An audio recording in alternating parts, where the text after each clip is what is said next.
अब देखिए अपना 9.2 एग्जाम्पल 9.2।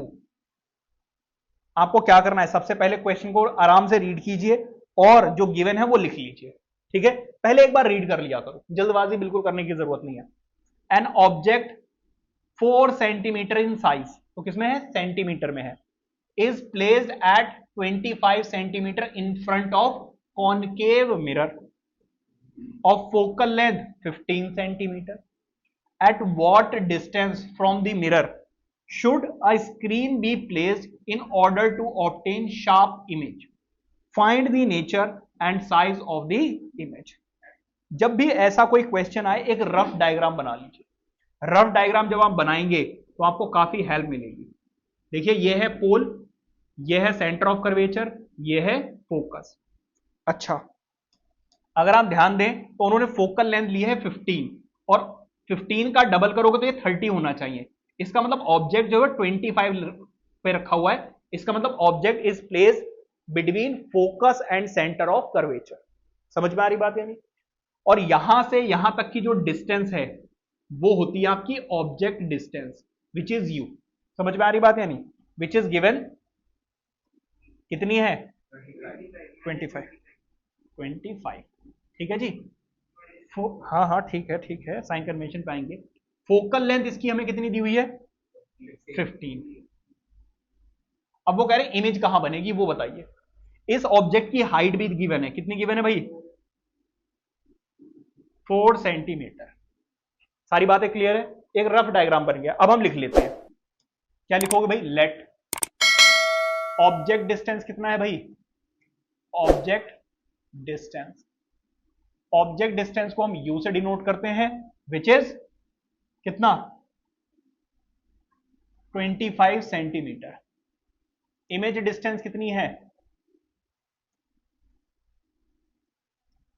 इमेज डिस्टेंस जो कि हमें निकालनी है, फोकल लेंथ, फोकल लेंथ कितनी दी हुई है भाई, 15। अब सारी चीजें जब आप लिख लो तो सबसे पहले आपके माइंड में क्या आनी चाहिए, साइन कन्वेंशन। क्योंकि ऑब्जेक्ट लेफ्ट हैंड साइड में रखा हुआ है इसलिए माइनस आएगा, क्योंकि इसकी फोकल लेंथ भी लेफ्ट हैंड साइड में, तो ये भी क्या आएगी, नेगेटिव। इसके बाद height of object, height of object मतलब HO कितना गिवन है, क्योंकि हाइट जो है वो ऊपर की तरफ देखी जाएगी इसीलिए पॉजिटिव रहेगी, नेगेटिव कैसे हो जाएगी।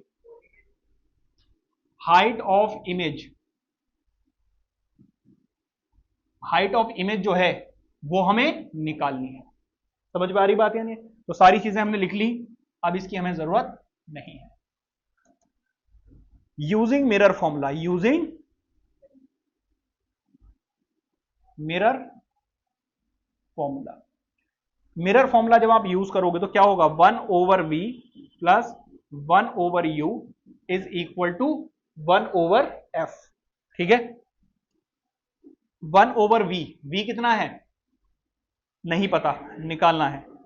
1/u, u कितना है देखो जरा, -25। ये माइनस इधर शिफ्ट हो जाएगा तो ये नेगेटिव हो जाएगा, जो प्लस का साइन था वो नेगेटिव आ गया। और फोकल लेंथ कितनी है भाई, -15, तो माइनस यहां पर आ जाएगा। ठीक है, अब देखो ये माइनस है, उधर जाकर क्या हो जाएगा प्लस, तो 125 माइनस 1/15। अब यहां पर हमें क्या करना पड़ेगा, एलसीएम लेना होगा।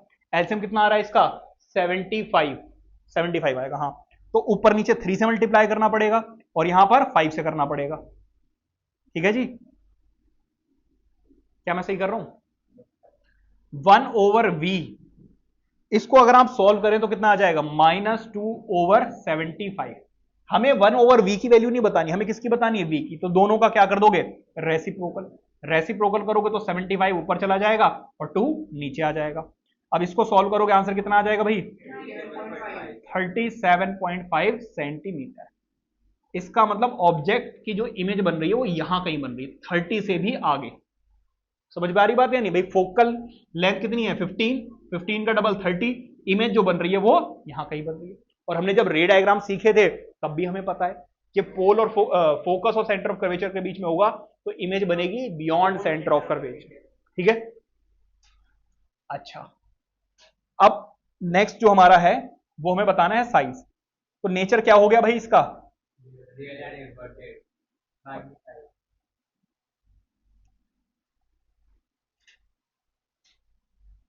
तो यहां पर आप चाहो तो लिख दो कि इमेज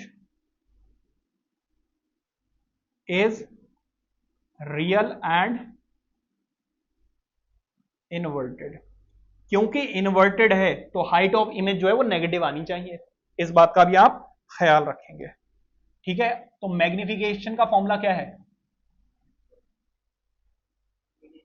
अब भाई मैग्निफिकेशन का फॉर्मूला हमारे पास जो होता है, मैग्निफिकेशन की जरूरत पड़ेगी नहीं, आप कौन सा फॉर्मूला यूज करो, देखो जरा कौन सा फॉर्मूला यूज करोगे?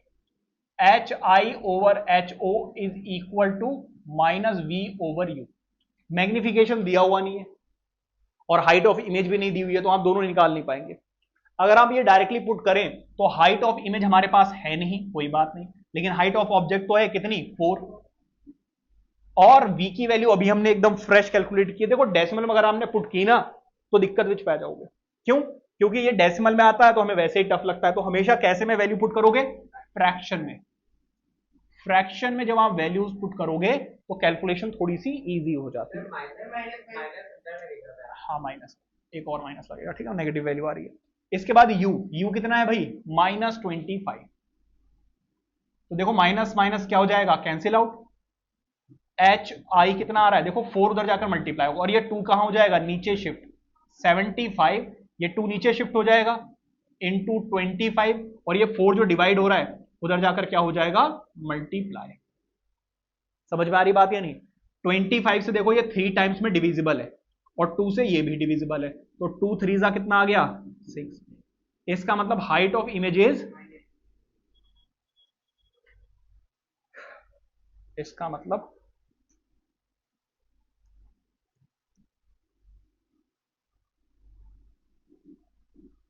Height of image is 6 centimetre. अच्छा, यहां पे एक चीज लिखना भूल गए, यहां पे आप लिखोगे image is formed 37.5 centimetre in front of the concave mirror. ये स्टेटमेंट यहां पे लिख देना, ठीक है। आंसर हमेशा आप अपना स्टेटमेंट के साथ खत्म करते हैं। समझ में आया किस तरीके से आपको न्यूमेरिकल करने हैं?